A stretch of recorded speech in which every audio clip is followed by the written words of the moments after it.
strong.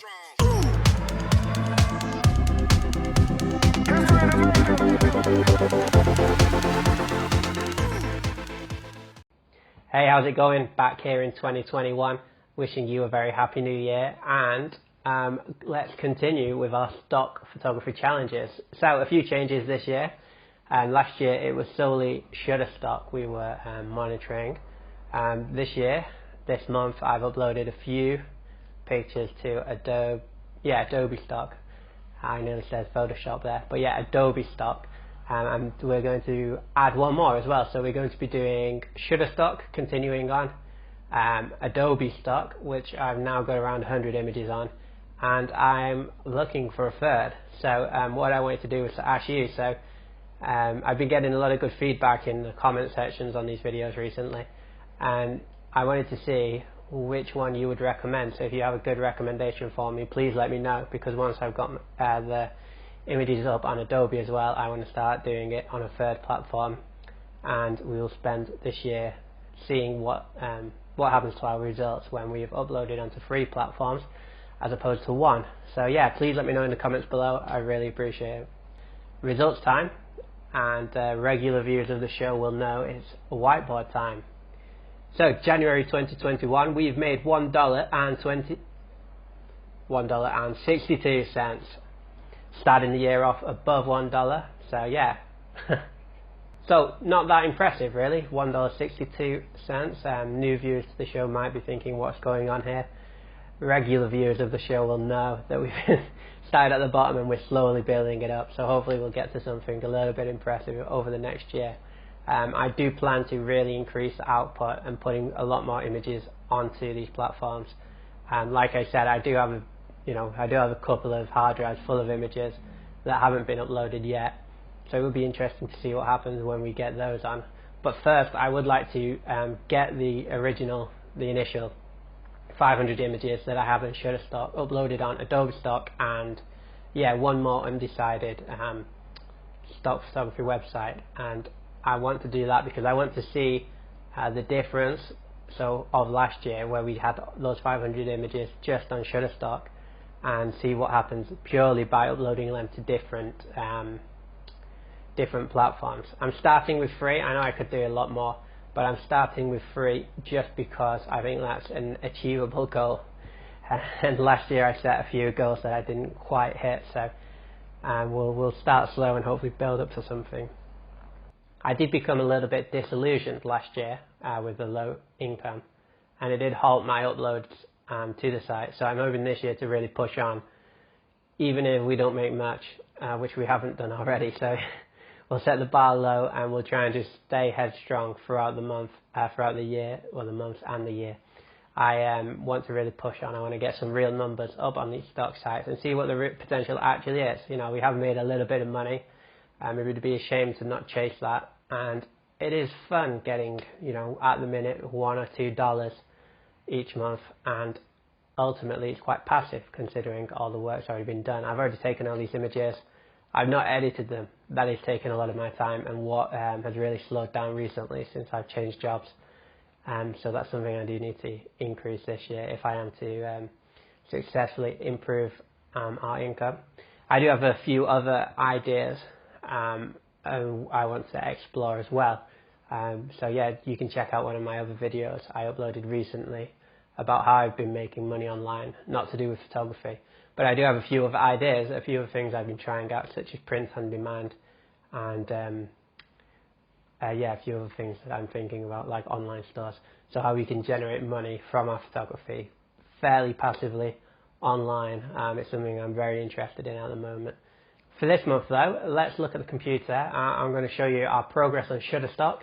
All the sales were made on Shutterstock, even though I have started to upload onto Adobe Stock. So we'll start on Shutterstock, look at the pictures that got sold, and maybe talk about those a little bit, then jump to Adobe, and I'll give you my thoughts on Adobe Stock without actually making any sales anyway. But there's a few things I'd like to talk about, such as the usability of the differences between the 2 websites. I think it might be a little bit interesting to talk about.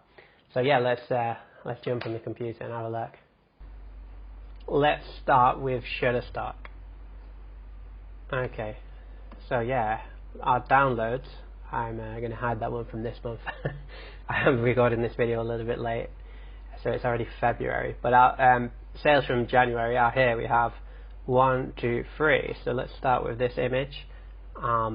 Still to the USA. It's a rural image from Tameside, Hyde, Greater Manchester, near my hometown actually. Yeah, a little bit of a landscape scene. I took this photo years ago when I was first starting out with photography, but I have been back and edited these images since, so I think there's a little bit of extra added to them because of that, but it is a pretty interesting image.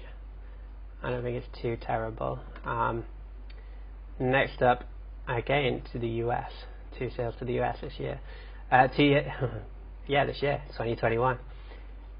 A bit more of an interesting image. So this is one from Iceland.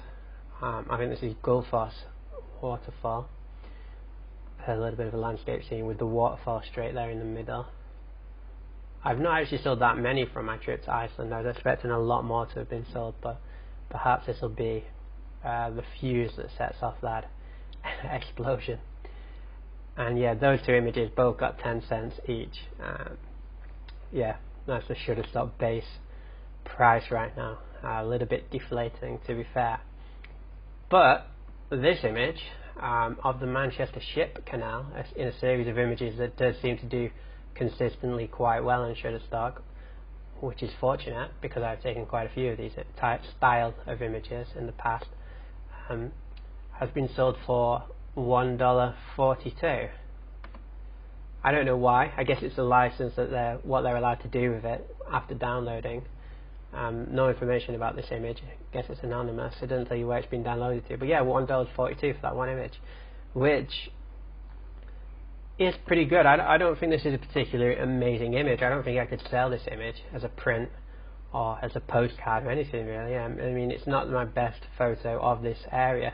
I don't know if someone needed it specifically. Maybe there's someone in the sort of, I mean, this is the Trafford area towards Old Trafford. I don't think this is yeah, a particularly striking image. I don't think it's a particularly well composed image, but I guess if it's someone who needs this image, who's writing something about this area, yeah, I don't know, but so surprising. But I'm very happy with the $1.42 for that, because like I said, I don't really see many other ways I would actually generate any money off that particular image, which isn't too bad. So yeah, bringing our total unpaid earnings up to $15.86. I wanted to also talk about Adobe Stock. Now, I've had no sales on this website. I only started uploading this month, and my first impressions of Adobe Stock are quite positive. Obviously not in terms of downloads, but in terms of usability. Now I do have some issues. I have had some issues, but in terms of specifically uploading files, I mean, this is a much quicker and much easier and a much sort of user-friendly experience on this website. And when you do go to upload these images, like keywords, for example, are already given automatically somehow, and they're quite good. You get about 20 keywords added immediately by the application, by the website, which is very useful, because that normally takes up a lot of time, or it did for me on Shutterstock, so I was quite happy about that. I think it's a really clean looking design. I actually prefer the layout to this homepage. I like the graph, I like the colours, and I like the images are right below and you can see them all pretty clearly, as opposed to Shutterstock. Yeah, so I've uploaded the images from Wales, when I was having a little bit of a canoeing sort of trip when we were camping in Wales, and the Lake District.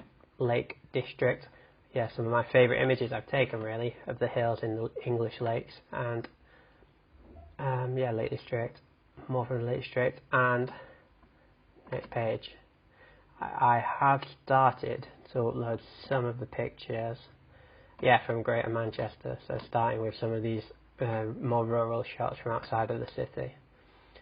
Got a lot of the panoramas up already.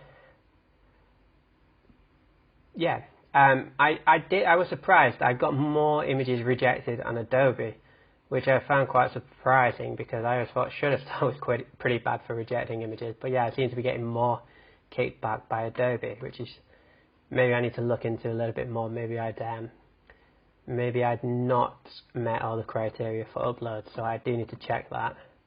And one of the kind of my only complaints, well, it's kind of significant, but it seems to have gone away. I don't know if there's a little bit of a bug. So when I first started using Adobe, I was having real trouble navigating the website because when I logged on, it kept taking me to the Thai website. I do live in Thailand, so I guess it was looking at my IPS address, which I guess is good for some people, but for me, an English speaker, I can't read Thai. I can speak a little bit. So the fact that I quite often get taken to the Thai website where everything's translated was a little bit frustrating, simply because it was quite tricky to realise and to work out while navigating a Thai website how to translate it back to the UK or the English language website. So that would be my only complaint. And a few times the website did seem to be down. It did seem to have crashed. I don't know if they were doing some updates or having some problems recently. So we'll monitor that and see what happens, because it was a little bit frustrating at the time. But yeah, overall I'm pretty happy with my experience on Adobe Stock. I have a total of 133 images uploaded now. Would really like to start seeing a couple of downloads. I know I don't really have many images on to start getting downloads, but yeah, I'll try and get up to the same point as Shutterstock, and I might actually be able to do that sooner than I would have done on Shutterstock, because the uploading, the process of tagging and naming your images does seem to be way more streamlined on this website, which is a massive positive in my opinion. Let's leave it there for today. I wanted to give you a quick update. I was running out of time. I was travelling a bit over the new year. I've been to see my girlfriend and her family. Just got back, so it's a little bit late uploading. It's nearly the 4th. I think it's the 4th of January today. The 4th of February, sorry. I'm terrible with my months. But yeah, this is the January update. So it's the first one of the 2021. So this will be a new playlist. This is the what is this? This is the 2021 stock photography challenge. Let's see how much money we can make in 2021 with stock photography. If you are interested, I do have some videos of my 2020 Shutterstock. So that was just Shutterstock challenge, and you can go and watch that playlist if you'd like and check out how we've been doing and catch up to now, and you'll be fully up to date and on board. Although I'm sure you can figure out, it's pretty obvious. But yeah, thank you for watching. I do really appreciate the people checking it out and subscribing. It is a great buzz for me to make these videos, and it's really cool speaking with you guys and hearing your comments. And like I said, I would love your advice now today. Drop a comment and advise me on which stock website I should use. I am desperate for some advice. I've been really looking around. I tried Alamy. I couldn't get logged in. I tried to create an account, it didn't seem to work, but I might have to have a re-look at that. I've had Alamy suggest a few times, but if you do have any other suggestions, I would love to hear them on this video in the comment section below, because I need to figure that out before the next video, so I've got a month. Please like and subscribe if you do wish to. That'd be great. I'd really appreciate that. So yeah, thank you for watching. Happy New Year, and see you all next time. Goodbye.